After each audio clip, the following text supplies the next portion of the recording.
Let us take a previous class overview, what we have learned in the previous class. In previous class, we have talked about the three functions. One is Boolean function, by using its truth table, how to design, and by using its functions. And based upon that, in today's class, we are going to see the Boolean theorems. So now come back to these Boolean theorems. In the previous talk classes, we have discussed this Boolean algebra. It consists of two things. One is the function, another is the expression. Based upon that, we can design its truth table. So likewise, in today's class, we are going to see its functions, how its Boolean function is going to be work. So now see how the function is going to work. So in today's class, we are discussing about Boolean theorem.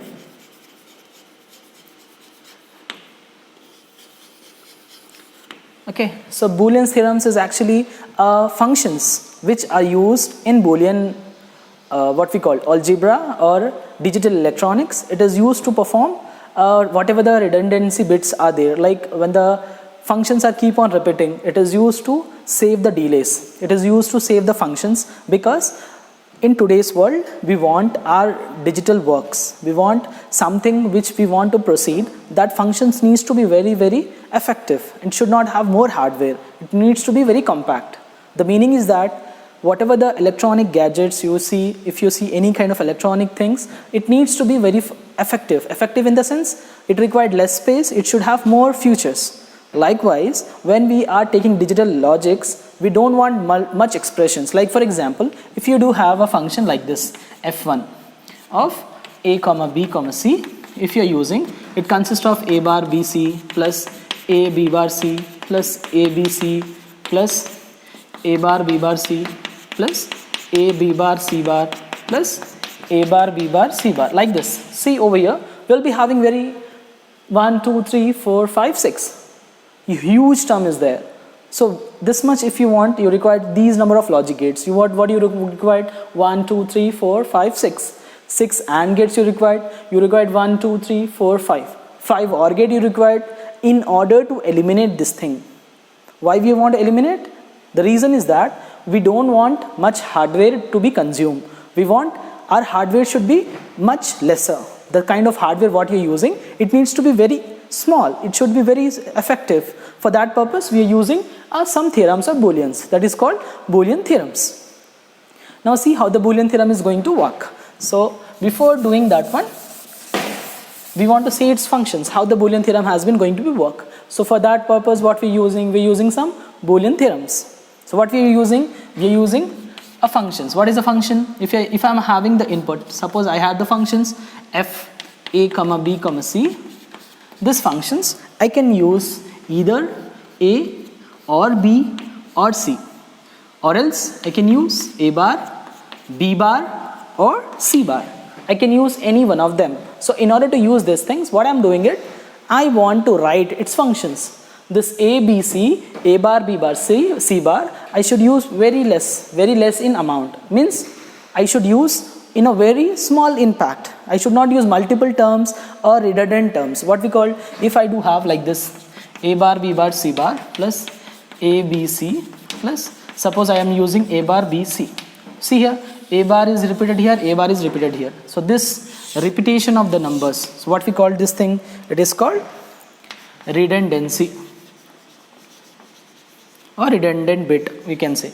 So this redundancy you want to avoid. Means you don't want to use a bar in your functions for multiple times. What do you want? You want your a bar should be used for only one times. That means you want to eliminate that one. In order to eliminate these things, you want to use this Boolean theorems. So first thing what we have discussed that Boolean theorems, the basic concept of using Boolean theorem is that we want to eliminate the redundant bits. We don't want to use a multiple functions expressions in our functions. That means we don't want to use our expression multiple times. It has to be used for very small amount of time. So in order to do these things, we are going for this Boolean theorems. So in this, what we are going to see? We are going to see its functionality. What is the functionality is all about? It's about designing. How we can design. So there are certain theorems we are using that we can use and we can able to design it. So you can see over here, we had some postulates over here. So what is the postulate is all about? This is about the Boolean theorems. In this, what we are using? We are using a postulates. What is the meaning of postulates? Postulates are nothing but a statement. That statement which the Boolean algebra, the one who would design this thing, has been given, and we need to cross check whether it is this LHS is equals to RHS or not. So in order to do those things, for example, first function I'm using x plus the first expression over here. They have written is 2. It's 1 only. But the first expression over there is x plus 0 is equals to x. In this, what I'm doing, I'm using the bit or term I'm mentioning over here is x. X plus 0 I'm mentioning as x. How it is going to be verified? It depends upon the value of x. Let us assume or put x is equals to 1 or x is equals to 0. Because in digital electronics, we are using 1 or 0. Apart from these two, we are not using any other function or any other number. Only the bits which we are using is 1 or 0. So let us assume if I'm putting 1 plus 0. So 1 plus 0 is obviously 1. So see the postulates of it. In this, what we are using the first statement, x plus 0 is equals to x. We are assuming x is equals to 1. So 1 plus 0, it will be 1. Again, if I am assuming x is equals to 0. So 0 plus 0 again 0. That means it depends upon the bit x. So what we can write? The x plus 0 must be x. That is the first statement over here. Similarly, if you do have x plus x bar, it needs to be 1. This statement mostly we are using in our expressions. So what is the second statement? X plus x bar is equals to 1. That means if we are assuming your x, what is the x value we are assuming? X suppose is 1. So what is the x bar means? X bar may make it as 0.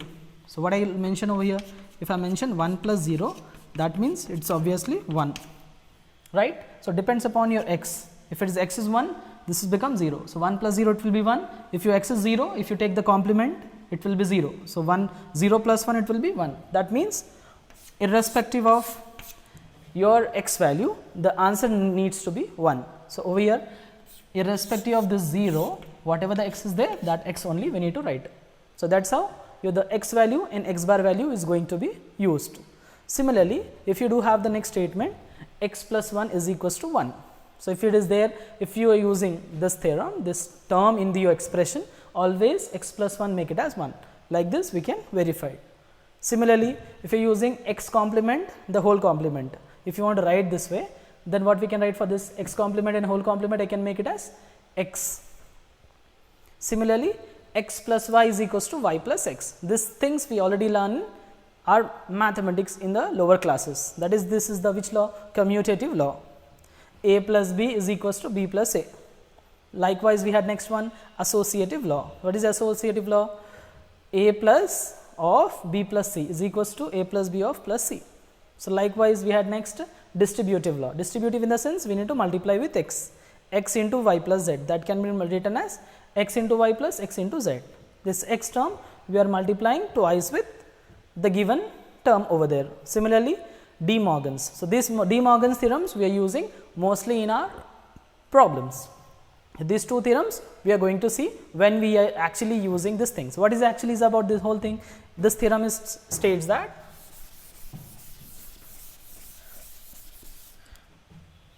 if I am using a plus b whole bar.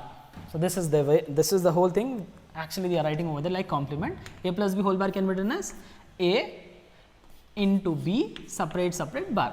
So a plus b whole bar can be written as a bar into b bar. Likewise, if you had next thing, statement like over here they have mentioned x or a and b whole bar is there. So this thing can be written as a bar plus b bar separately. So this is most important. This is called it as De Morgan theorem. So these De Morgan theorems we are using mostly in our problems. So this one and this one. And apart from this, we had one more value over there. If you had this thing, if you had a plus bc, we can write as a plus b into A plus C. So, this also we are widely using, and we are going to verify this thing, that if you have this value A plus B C, if you want to write this A, we need to multiply with B. So, A plus B, again this A we need to multiply and we need to write over there A plus C. So, this is also mostly we are using in our logics. So, this is how this theorems has been explained. Next one, the same thing, instead of x and y I have mentioned over there A and B. This is also postulates, and this is also theorems. So, this theorems we are actually widely using in our logics. So, in that logics, what is the things we are understanding? We are understanding about the same thing. What is the first thing we have discussed? X plus 0 is x. Similarly, here A plus 0 is A. Likewise, A into 1 we can modify it as A. Next thing, A plus A bar, that is equals to 1. In the previous one, its variable is changed and written as x plus x bar is equals to 1. Likewise, this is the commutative, associative and distributive law. So, based upon these alls, we are using in our digital electronic logics. In digital electronic logic, what actually we are learning? We are discussing about the functions and the postulates of these two things. Next thing, after knowing this all functions, next would be the functions of it, like how we can use this in Boolean functions, and the verification of this Boolean De Morgan's theorem of first and second. And this part we are using the truth table and we need to verify it. After verifying, we can use in the expressions to simplify it.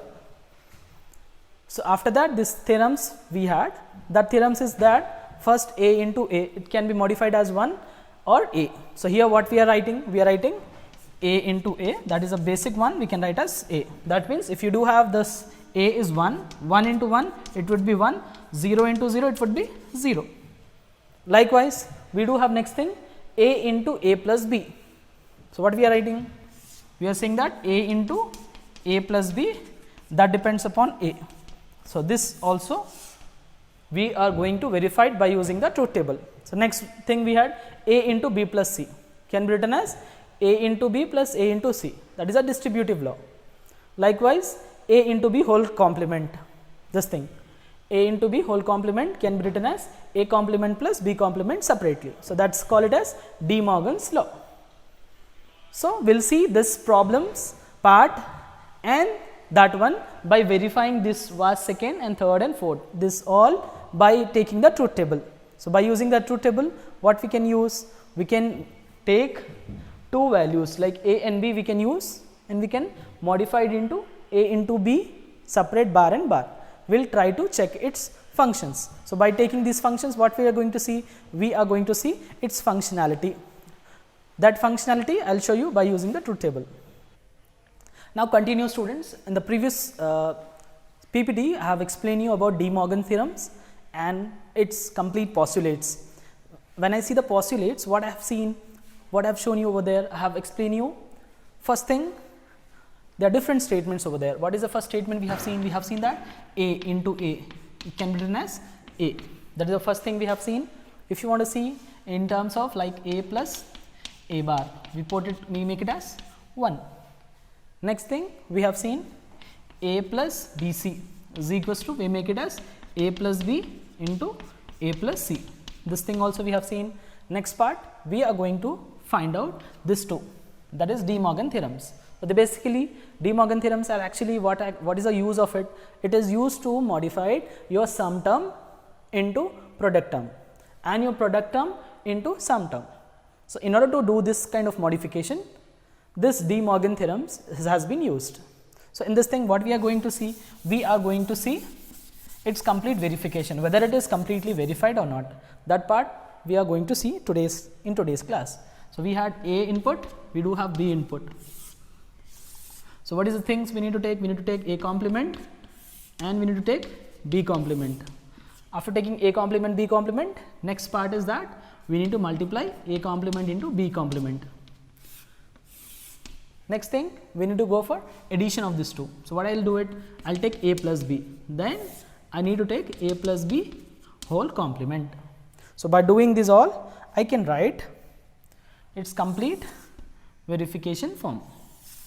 So, that is the first statement of De Morgan's. So, what is De Morgan's first statement? A and B, two inputs, 0 0, 0 1, 1 0 and 1 1. So in this what we are doing, we are taking the functions. What is the first one? A bar is there. So what is A bar means? It's a complement of the first input. So what is the first input we do have? 0 is there, that means it's 1. 0 is there, it means 1. Likewise we do have 1 and 1, so that modified as 0 and 0. Similarly, we do have the second input, it's B. In that what we need to take? We need to take the B complement. That means we need to go for B bar. So for doing this thing, what we'll do it? We'll take the first one. If it is 0, it will be 1. If it is 1, it will be 0. So likewise, if it is 0, 1, 1 means it's 0. So we got A complement as well as B complement, both the values. Next thing is that we need to multiply these two, A complement with B complement. That means we need to multiply these two. 1 into 1, it would be 1. 1 into 0, it will be 0. Likewise, here is 0. Here is also 0. Next thing, we need to take A plus B, addition of this all. So what is addition of this thing? 0 plus 0, it will be 0. 0 plus 1, it will be 1. 1 plus 0, it will be 1. 1 plus 1, again it will be 1. Next thing, we need to go for its complement of whole. So what we do it? We want to write its complement. For writing the complement, what we'll do? We'll write whatever the A plus B inputs are there, that will write reverse. 0 means it is 1. 1 means 0. 1 means 0. 1 means 0. So if you see this thing, this is your LHS, this is your RHS. So this bits and this bits. So both are exactly similar to each other. So in this thing, we had this 1 and 1, 0 0, all these things. Then we can say that this is verified. So we had verified our complete first statement of De Morgan's. Likewise, we can go for the second one. In the second one also we can take A input and we can take B input. So what is the combination of it? 0 0, 0 1, 1 0 and 1 1. So we took these two combinations. Either you can use this way or you can go for hardware designing, that is gate level designing. Both the way you can do it. So we want A complement and we want B complement. So we do have this thing. So we are taking this value. So we have taken A values, B values. Next thing is that we need to take A complement and B complement. After taking that one, what is we required over there? We need to multiply A into B and we need to take A into B whole complement. Then next thing is that we have to add these two, that is A bar plus B bar. So this is the way we rotate its truth table. So by writing this thing, what we can do it? We had A complement means 0 0, 1 1, 1 1 will become 0 0. Likewise, we do have B complement. What is the B value over there? 0 1 0 1, that I can write 1 0 1 0. I wrote it. Next thing, A into B, multiply these two, 0 into 0, 0, 0 into 1, again 0, 1 into 0, 0, 1 into 1, again 1. Likewise, I can write its complement. That means, if you had 0, that can be modified as 1. If it is 1, that can be modified as 0. So 1, 1, 1, last would be 0, because we are using the complement of this function. Likewise, next thing, we need to add A complement plus B complement. Add this two, 1 plus 1, 1, 1 plus 0, 1, 0 plus 1, 1, 0 plus 0, 0. That means, we can say this last two columns is about LHS is equals to RHS and hence verified. That's how the De Morgan theorems has been verified by taking your first postulates and second postulates. In next video, we are going to see its function. What is the function of that one? How we can use this one in order to eliminate the redundant bit. What is the meaning of redundant bit? Already have said you in PPT that the complement functions which are repeating multiple times or a bit which are repeating so many times in the functions, that is called redundant. That bits we can eliminate by using these two statements. Not only these two, the all postulates of are De Morgan's laws. So that De Morgan's laws postulates, what are those postulates? The first postulate is about commutative law, associative law, distributive law, and the complement function A plus A complement equals to 1.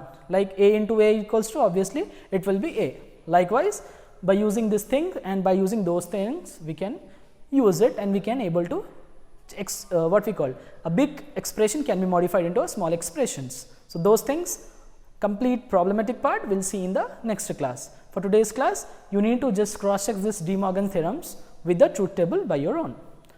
Thank you. Have a nice day.